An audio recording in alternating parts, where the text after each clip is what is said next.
परिचय। माँ, उस विशाल पहिए को देखो, वह गतिशील है। हाँ, वो विशाल पहिया गतिमान है। गति क्या होती है माँ? गति भौतिक विज्ञान का एक महत्वपूर्ण अध्याय है। इस संसार में हर चीज गतिशील है। वो कैसे? हालांकि वो बहुत कम और बहुत धीरे धीरे गतिमान हो सकती है, लेकिन हर चीज गतिशील होती है। लेकिन मैं तो गतिशील नहीं हूँ। यद्यपि तुम खड़े हुए प्रतीत होते हो, लेकिन पृथ्वी सूर्य के चारों तरफ घूम रही है और सूर्य हमारी आकाश गंगा के चारों तरफ घूम रहा है। गति कभी नहीं रुकती। माँ, मैं गति के बारे में और अधिक जानना चाहता हूँ। कृपया मुझे बताओ। ठीक है, चलो पहले घर चलते हैं, फिर मैं तुम्हें गति के बारे में बताऊंगी। उद्देश्य। इस पाठ के अंत में आप निम्न करने में सक्षम हो जाएंगे: गति को परिभाषित करना, सरल रेखीय गति का वर्णन करना, एक समान गति तथा असमान गति को समझना, चाल की गणना करना, वेग को परिभाषित तथा गणना करना, त्वरण को परिभाषित करना, गति के ग्राफीय प्रदर्शन को समझना, एक समान वृत्तीय गति का वर्णन करना। गति को समझना। गति दर्शक की स्थिति पर निर्भर करती है। उदाहरण के लिए हम देख सकते हैं कि एक वाहन धरातल के सापेक्ष गति में है।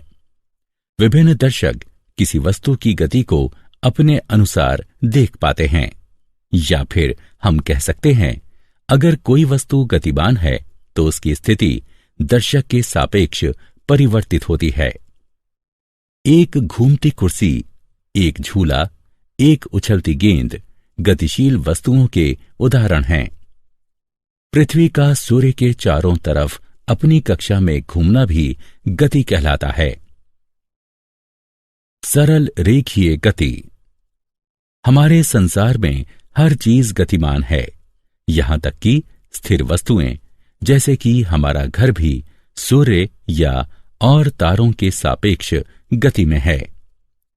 गति पूर्णतः ऊर्ध्वाधर, जैसे कि एक गिरता हुआ पत्थर, पूर्णतः क्षैतिज, जैसे कार का राजमार्ग पर चलना, या तिरछी, जैसे एक हवाई जहाज का रनवे पर एक कोण पर उड़ान भरना होती हैं। किंतु ये एक सरल रेखा में होना चाहिए। जब हम भौतिक विज्ञान में किसी वस्तु की स्थिति को ज्ञात करने की कोशिश करते हैं, तब हम उसकी स्थिति को किसी निर्देश बिंदु से निर्धारित करते हैं। इस बिंदु को मूल बिंदु कहते हैं, जो कि अक्ष का शून्य बिंदु होता है, एक्स, वाई या जेड। हम किसी वस्तु की स्थिति का अंकीय प्रदर्शन उसको निर्देश बिंदु के धनात्मक दिशा या ऋणात्मक दिशा में रखकर करते हैं। उदाहरण के लिए एक कण को x बराबर 10 मीटर रखते हैं। यह कण x अक्ष के मूल बिंदु से 10 मीटर दूर स्थित होगा। जैसा कि तुमने पाया कि वस्तु की स्थिति को लंबाई की किसी मात्रक से मापा जाता है, हम यहां उदाहरण के तौर पर मीटर को मात्रक लेंगे। यहां वस्तु द्वारा तय की गई दूरी 10 मीटर है। किसी वस्तु की दूरी को निर्धारित करने के लिए हमें केवल अंकीय मान की आवश्यकता होती है, ना कि उसकी गति और दिशा की। किसी भौतिक राशि का अंकीय मान उसका परिमाण होता है। वस्तु की प्रारंभिक एवं अंतिम स्थिति के बीच की न्यूनतम दूरी को वस्तु का विस्थापन कहते हैं। एक समान गति तथा असमान गति। एक समान गति तथा असमान गति को समझने के लिए एक उदाहरण लेते हैं। इस सारणी यानी तालिका को देखो। यह कार ए द्वारा तय की गई दूरी है। माना कि 0 सेकंड में ये 0 मीटर दूरी तय करती है। 5 सेकंड में ये 10 मीटर तय करती है। 10 सेकंड में ये 20 मीटर दूरी तय करती है, इत्यादि। या हम कह सकते हैं कि हर 5 सेकंड में कार 10 मीटर दूरी तय करती है, क्योंकि ये समान समय अंतराल में समान दूरी तय करती है, तो उसकी गति को एक समान गति कहते हैं। अब कार बी को देखो। कार बी 5 सेकंड में 5 मीटर दूरी तय करती है। 10 सेकंड में ये 15 मीटर दूरी तय करती है। 15 सेकंड में ये 20 मीटर दूरी तय करती है। हमने देखा कि कार बी समान समय अंतराल में समान दूरी तय नहीं करती, तो उसकी गति को असमान गति कहते हैं। चाल। क्या तुम विभिन्न चाल से चल रही दो समान वस्तुओं में अंतर बता सकते हो? जैसा कि हम सब जानते हैं कि समान समय में वो वस्तु अधिक दूर जाती है जो कि तेज चलती है या तेज चाल से चलती है, बजाय उस वस्तु के जो धीरे चलती है। चाल में दूरी एवं समय दोनों साथ साथ होते हैं। तेज का मतलब या तो दूर, ज्यादा दूरी, या जल्दी यानी कम समय से होता है। किसी वस्तु की चाल को दुगना करने का मतलब होता है कि समान समय में दुगनी दूरी तय करना। किसी वस्तु की चाल को दुगना करने का मतलब निर्धारित दूरी के लिए आवश्यक समय को आधा करना भी होता है। वस्तु द्वारा इकाई समय में तय की गई दूरी के उपयोग से उस वस्तु की गति की दर प्राप्त की जा सकती है। चाल का मात्रक मीटर प्रति सेकंड होता है। इसे इस चिन्ह द्वारा प्रदर्शित किया जाता है। अधिकतर अवस्थाओं में वस्तुएं असमान गति में होती हैं, इसलिए हम उन वस्तुओं की गति की दर को उनकी औसत चाल के रूप में व्यक्त करते हैं। वस्तु की औसत चाल उसके द्वारा तय की गई कुल दूरी को कुल समय अवधि से भाग देकर प्राप्त की जा सकती है। यदि एक वस्तु t समय में s दूरी तय करती है तो इसकी चाल v बराबर s/t होगी। दिशा के साथ चाल। एक निश्चित दिशा में चाल को वेग कहते हैं। किसी वस्तु की चाल व्यक्त करती है कि वह कितनी गति से चल रही है, जबकि वेग वस्तु की चाल एवं दिशा दोनों को दर्शाता है। एक समान वेग के लिए वस्तु को नियत चाल से निश्चित दिशा में चलना चाहिए। इसकी गणना औसत चाल की गणना के समान ही होती है। औसत वेग को प्रारंभिक वेग और अंतिम वेग के अंकगणितीय माध्य के द्वारा प्राप्त किया जा सकता है। औसत वेग बराबर प्रारंभिक वेग जमा अंतिम वेग बटे 2। गणितीय रूप में v/a/v बराबर u जमा v बटे में 2, जहां v/a/v औसत वेग है, u प्रारंभिक वेग है तथा v वस्तु का अंतिम वेग है। चाल तथा वेग दोनों का मात्रक समान अर्थात मीटर प्रति सेकंड होता है।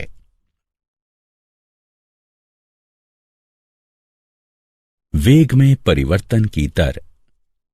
वस्तु के प्रति इकाई समय में वेग परिवर्तन की माप को त्वरण कहते हैं। एक दिशा में त्वरण वस्तु की गति के बढ़ने या घटने का माप है।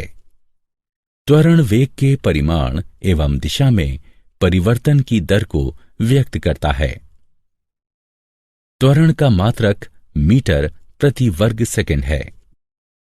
वस्तु के प्रति इकाई समय में वेग परिवर्तन की माप है, अर्थात त्वरण समय अवधि में वेग परिवर्तन के बराबर होता है। यदि एक वस्तु का वेग प्रारंभिक वेग u से t समय में बदलकर v हो जाता है तो त्वरण a निम्न होगा। a बराबर v घटा u बटे में t। एक समान या नियत परिमाण वाले त्वरण एक प्रकार की गति होती है जिसमें इसका वेग समान समय अंतराल में समान रूप से बदलता है। दूसरी ओर यदि एक वस्तु का वेग असमान रूप से बदलता है तो वो असमान त्वरण से चलती है।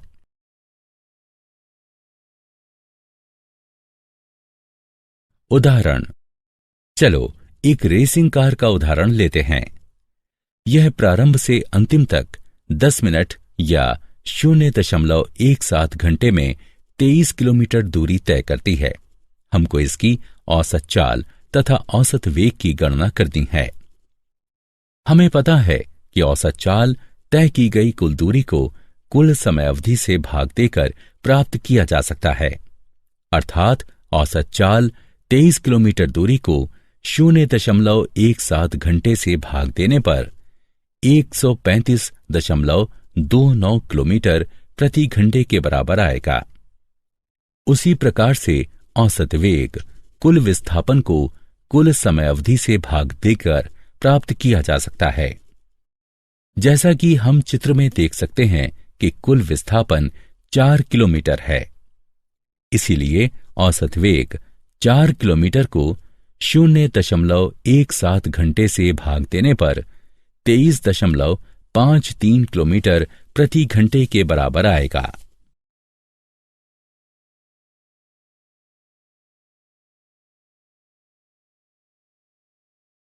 गति का ग्राफीय प्रदर्शन। एक ग्राफ दो प्रकार के आंकड़ों में संबंध का चित्रीय प्रदर्शन है, जिसमें एक प्रकार के आंकड़े निर्भर चर तथा दूसरे प्रकार के आंकड़े स्वतंत्र चर होते हैं। विस्थापन। क्योंकि विस्थापन एक निर्भर भौतिक राशि है, इसलिए समय ग्राफ में इसको y अक्ष पर प्रदर्शित किया जाता है तथा समय स्वतंत्र राशि है, अतः इसे x अक्ष पर प्रदर्शित किया जाता है। अगर किसी वस्तु की स्थिति समय के साथ बदलती है तो वो गतिशील है। यदि कोई वस्तु समान समय अंतराल में समान विस्थापन तय करती है तो ग्राफ x अक्ष पर एक सीधी रेखा होगी जो एक समान गति को प्रदर्शित करता है। यदि ग्राफ एक वक्र है तो वो असमान गति को प्रदर्शित करता है। विस्थापन समय ग्राफ का ढलाव वस्तु के वेग को प्रदर्शित करता है। हम इसके बारे में एक छोटे से क्रियाकलाप के बाद विस्तार से जानेंगे।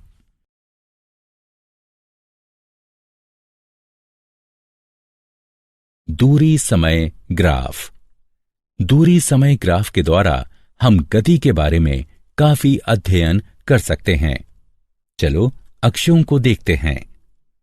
समय हमेशा x अक्ष पर यानी ग्राफ के निचले हिस्से पर अंकित किया जाता है। x अक्ष पर जितना दाईं तरफ बढ़ेंगे उतना ही समय प्रारंभ से ज्यादा होगा। दूरी हमेशा y अक्ष पर यानी ग्राफ की भुजा पर अंकित किया जाता है।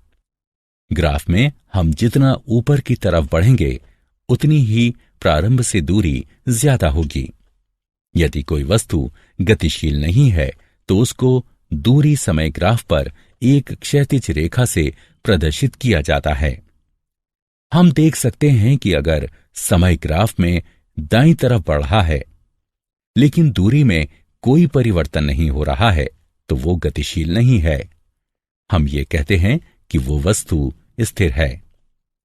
यदि कोई वस्तु एक नियमित गति से गतिमान है तो वो दिए गए समय में समान दूरी से बढ़ेगी।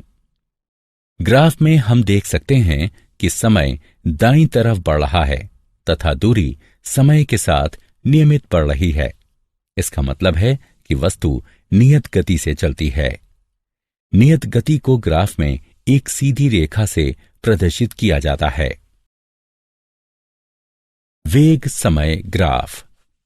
वेग समय ग्राफ को चाल समय ग्राफ भी कहा जाता है। चाल समय ग्राफ दूरी समय ग्राफ जैसा दिखाई पड़ता है। समय x अक्ष पर अंकित किया जाता है। चाल या वेग हमेशा y अक्ष पर अंकित किया जाता है। चाल समय ग्राफ पर एक सरल क्षैतिज रेखा दर्शाती है कि चाल नियत है, अर्थात ये समय के साथ बदल नहीं रही है। जब ग्राफ बढ़ती चाल को दर्शाता है तब गतिशील वस्तु त्वरित हो रही है। जब ग्राफ घटती चाल को दर्शाता है तब गतिशील वस्तु मंदित हो रही है। यह वस्तु के असमान त्वरित गति का वेग समय ग्राफ है। ग्राफीय विधि से गति के समीकरण। गति के 3 समीकरण निम्नलिखित हैं। v बराबर u जमा at, s बराबर ut जमा 1/2 at वर्ग, 2as बराबर v का वर्ग घटा u का वर्ग, जहां u वस्तु का प्रारंभिक वेग है जो कि t समय के लिए एक समान त्वरण a से चलती है। v अंतिम वेग है तथा t समय में वस्तु के द्वारा तय की गई दूरी s है। पहला समीकरण वेग एवं समय में संबंध व्यक्त करता है। दूसरा समीकरण समय एवं स्थिति के बीच संबंध व्यक्त करता है। तीसरा समीकरण वेग एवं स्थिति के बीच संबंध व्यक्त करता है, जिसे पहले तथा दूसरे समीकरण से प्राप्त किया जा सकता है। वेग समय संबंध के लिए समीकरण। कोई वस्तु जो कि एक सरल रेखा में एक समान वेग से चल रही है, माना कि समय t बराबर 0 पर इसका एक समान त्वरण a है, जबकि इसका प्रारंभिक वेग u है। त्वरण के परिणाम स्वरूप इसका वेग t समय में बढ़कर v यानी अंतिम वेग हो जाता है तथा t समय में वस्तु s दूरी तय करती है। चित्र वस्तु की गति के वेग समय ग्राफ को दर्शाता है। vt ग्राफ का ढलाव गतिशील वस्तु का त्वरण दर्शाता है। अतः त्वरण बराबर ढलाव बराबर ab बराबर bc बटे ac बराबर v घटा u बटे t घटा o, अथवा a बराबर v घटा u बटे t, v घटा u बराबर at, v बराबर u जमा at, जो कि गति का पहला समीकरण है। समय स्थिति संबंध के लिए समीकरण।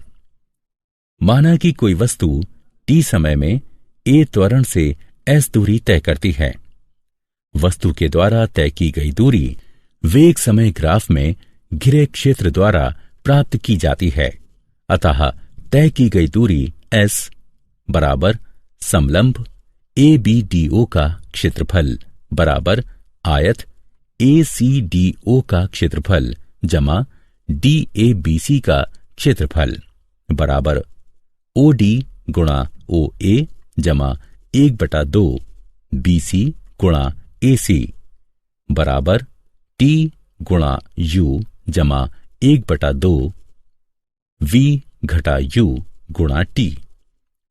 हल करने पर हमें प्राप्त होगा बराबर UT जमा 1/2 V घटा U गुणा T। गति के पहले समीकरण से हम जानते हैं कि V घटा U बराबर AT है। यह हम लिख सकते हैं कि V बराबर U जमा AT, अतः S बराबर UT जमा 1/2 AT गुणा T। S बराबर UT जमा 1/2 AT वर्ग। यह गति का दूसरा समीकरण है।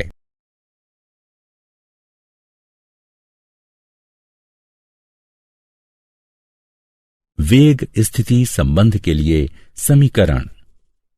गति का तीसरा समीकरण इन पहले 2 समीकरणों से प्राप्त करेंगे।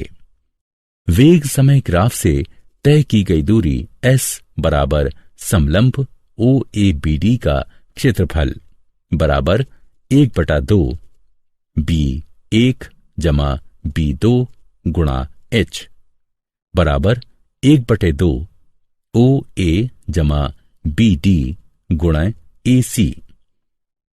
OA बराबर U, बी डी बराबर वी और ए सी बराबर टी रखने पर हम पाते हैं एस बराबर 1/2 यू जमा वी गुणा टी। समीकरण 1। लेकिन जैसा कि हम जानते हैं कि ए बराबर वी जमा यू बटे टी, अर्थात टी बराबर वी घटा यू बटे ए। टी का दिया हुआ मान दिए गए समीकरण 1 में रखने पर हम पाते हैं वी वर्ग माइनस यू वर्ग बराबर 2as, 2as बराबर वी जमा यू वी घटा यू। सूत्र ए वर्ग घटा बी वर्ग बराबर ए जमा बी ए घटा बी का उपयोग करके हम पाते हैं वी जमा यू वी घटा यू बराबर 2as। वी वर्ग घटा यू वर्ग बराबर 2as। यह गति का तीसरा समीकरण है। एक समान वृत्तीय गति। किसी वस्तु का एक वृत्तीय पथ पर एक समान चाल से घूमने को एक समान वृत्तीय गति कहते हैं। वस्तु की घूर्णन अक्ष से दूरी हमेशा एक समान रहती है। जब कोई वस्तु एक वृत्त में घूमती है तो उसकी दिशा निरंतर बदलती रहती है। हिंडोला एक समान वृत्तीय गति का एक उदाहरण है। उपग्रह जैसे कि कृत्रिम उपग्रह या चंद्रमा जो पृथ्वी की कक्षा में घूम रहे हैं, उनकी गति एक समान वृत्तीय गति जैसी है। ग्रह जो सूर्य की कक्षा में घूम रहे हैं, उनकी गति एक समान वृत्तीय गति जैसी है। क्या आप जानते हैं सर आइजैक न्यूटन सदी के सबसे प्रभावी वैज्ञानिकों में से एक हैं। उन्होंने बहुत सारे सिद्धांत दिए हैं तथा बहुत सारे क्षेत्रों जैसे कि भौतिकी, गणित तथा दर्शन में महत्वपूर्ण योगदान दिया है। इंग्लैंड में पैदा हुए सर आइजैक न्यूटन बहुत प्रभावी भौतिक शास्त्री, गणितज्ञ, दार्शनिक, रसायनविद तथा ब्रह्मज्ञानी थे। न्यूटन की गति के 3 नियम वस्तु की गति पर लगने वाले बल से संबंधित हैं। जॉन्स केपलर ने खगोल के क्षेत्र में अपने अद्भुत कार्य से 17वीं सदी में विज्ञान में क्रांति लाने में योगदान दिया।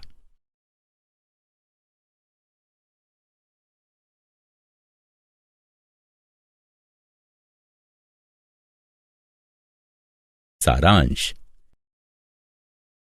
आइए हमने जो कुछ सीखा है उसे संक्षेप में दोहराएं। स्थिति में परिवर्तन एक गति है। इसकी व्याख्या तय की गई दूरी या विस्थापन के रूप में की जा सकती है। एक वस्तु की गति का समान या असमान होना उस वस्तु के वेग पर निर्भर करता है जो कि नियत है या बदल रहा है।